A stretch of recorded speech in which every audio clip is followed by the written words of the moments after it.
You are about to listen to Beauty for Ashes by Gabriel Agbo. Copyright Gabriel Agbo. Narrated by Ian A. Miller and published by TekTime. Dedication. This book is dedicated to Aisha Waziri Yosufu. You are a great woman of God.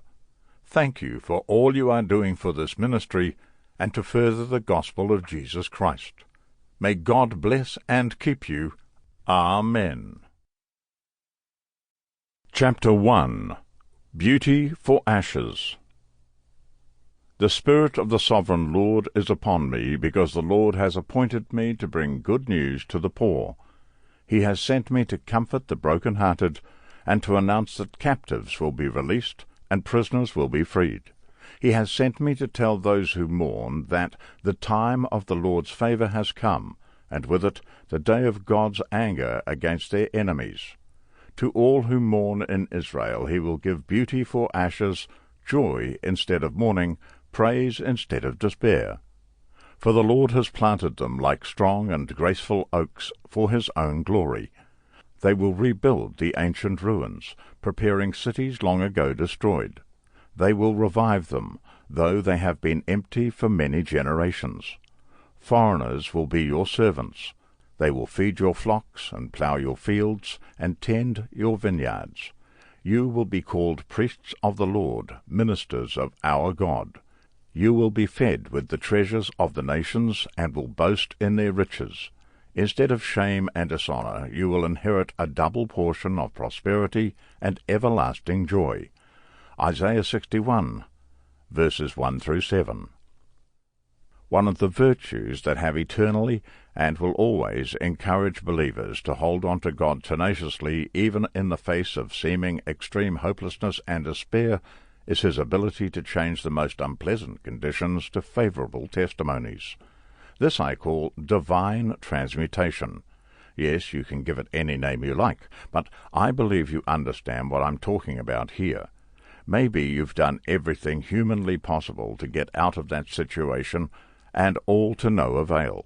Unfortunately, all you seem to have after all your efforts are sorrow, pain, regrets, grief, shame, and tears, and it's like you're tempted to query the love and even existence of God. Before we continue, I'd like us to understand the implication of the title of this book. When we talk about ashes, we're talking about the most debased quality of a substance, worthlessness. That is, when the glory has been totally removed. On the other hand, beauty talks about pleasure, delight, aesthetic, etc. So, when we talk about God giving you beauty in place of ashes, and also divine transmutation, all we're saying is that there is an almighty hand that can turn any hopelessness to testimonies, mourning to joy, despair to praise, wretchedness to opulence, shame to honour, etc.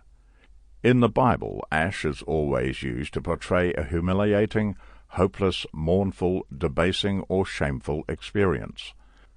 There was never an instant where ash was used to describe a favourable or pleasurable condition. You will always read, "And he wore sackcloth and covered himself with ashes." Yet one thing also remains true.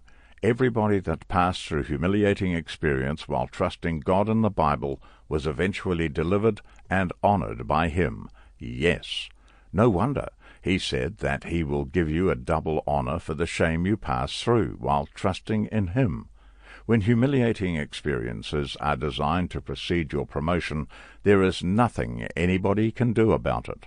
The best thing at such times will always be to ask God for the grace to pass through it and come out victorious and promoted. Yes, most times humiliation, persecution, etc. come before promotion. Like a writer would put it, though it may sometimes be winter with a Christian, when those blessings seem to wither and do not appear, yet the root of them is fixed, a springtime will come, when they shall flourish again. They shall spread far, and spring forth before all nations. Amen. Back to our main text. Prophet Isaiah, through the Spirit of God, was proclaiming what will become of the children of God, Israel. Sample complete. Ready to continue?